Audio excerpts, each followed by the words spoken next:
Hello guys, welcome to E-Study Zone. We have completed already Newton's all three laws of motion in my previous videos. Now we are going to start law of conservation of momentum. Watch my previous videos before watching this. If you have any query, you can ask me in the comment section. Please do like and subscribe my channel. So let's get started with law of conservation of linear momentum.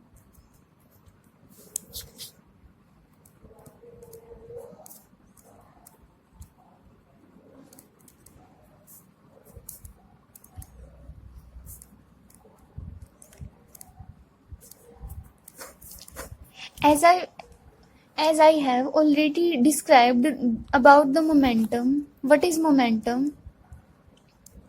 Momentum is product of mass into velocity, which is a vector quantity. I have already discussed in my second video. So we discuss about law of conservation of momentum. What it says? It says that the net change in the linear momentum of a system is always zero.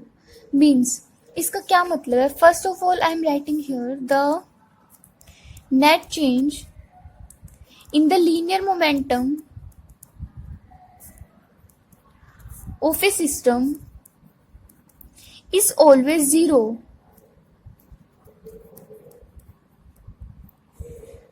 किसी भी system में जो linear momentum का total resultant change है, total net change है, वो always zero होता है.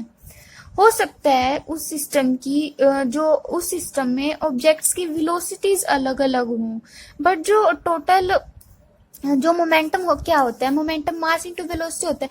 मास तो चेंज होगा नहीं ऑब्वियसली, तो हो सकता है उस सिस्टम में वेलोसिटीज चेंज हों ऑब्जेक्ट्स की, बट जो लीनियर जो मोमेंटम है टोटल वो रिजल्टेंट ऑलवेज जीरो होगा. मतलब जो लीनियर मोमेंटम है वो कंजर्व रहेगा, वो सेम होगा. ये कहता है law of conservation of linear momentum. मतलब मोमेंटम सेम होगा. अब हम इसका प्रूफ करेंगे. सपोज करो दो ऑब्जेक्ट्स हैं with masses. These are two balls basically, A और बी. फर्स्ट का मास है एम ए एम बी. इनके मासेस हैं एम ए और एम बी रिस्पेक्टिवली, जो कि स्ट्रेट लाइन में मूव कर रही हैं. दोनों स्ट्रेट लाइन में मूव कर रही हैं. जो ए की वेलोसिटी है वो बी की वेलोसिटी से ज़्यादा है. Mu A is greater than mu b.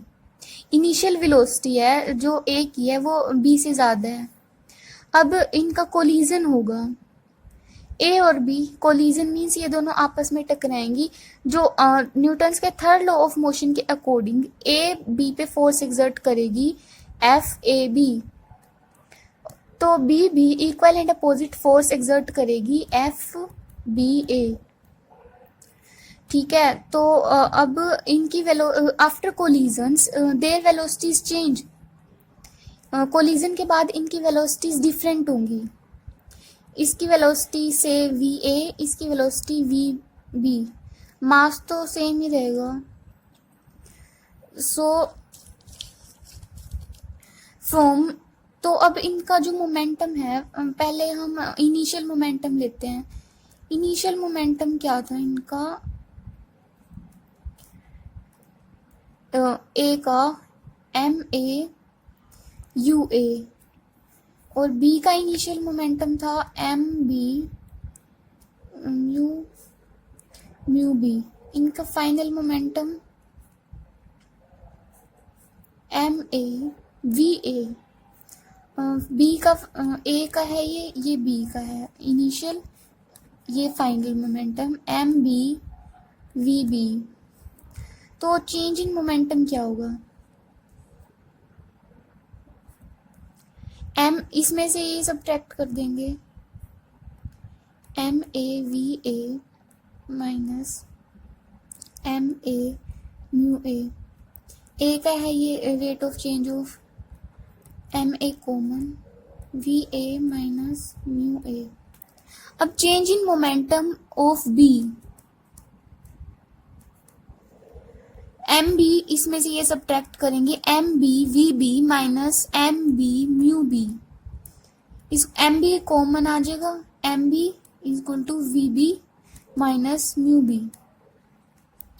अब हम क्या करेंगे, rate of change of momentum, मैंने पहली वीडियो में बताया था, rate of change of momentum means according to time. So rate of change of momentum, इसको टाइम से डिवाइड कर देंगे बाई अपॉन में टी, ये हो जाएगा rate of change of momentum of a ball का rate of change of momentum, ये है rate of change of momentum of ball B upon में T. I am highlighting here so that it will be easy.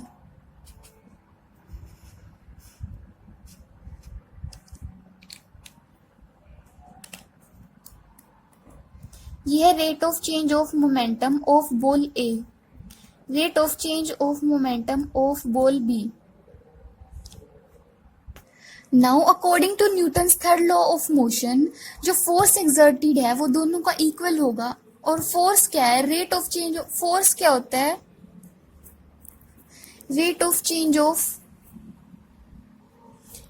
Momentum तो होता ही है, जब भी फोर्स एक्सर्ट होता है तो always rate of change of momentum तो होता ही है। तो न्यूटन के लॉ के according F A B is equal to minus F B A, तो rate of change of momentum भी इनका इक्वल होगा, M into V A minus mu A is equals to M into V B minus mu B upon T. Rate of change of momentum है, ये दोनों equal होगा। अब इसको इधर ले आओ, इस side m A V A minus sign है यहाँ पे, और ये आ गया प्लस का m B we b is equals to m A mu a plus m B mu B.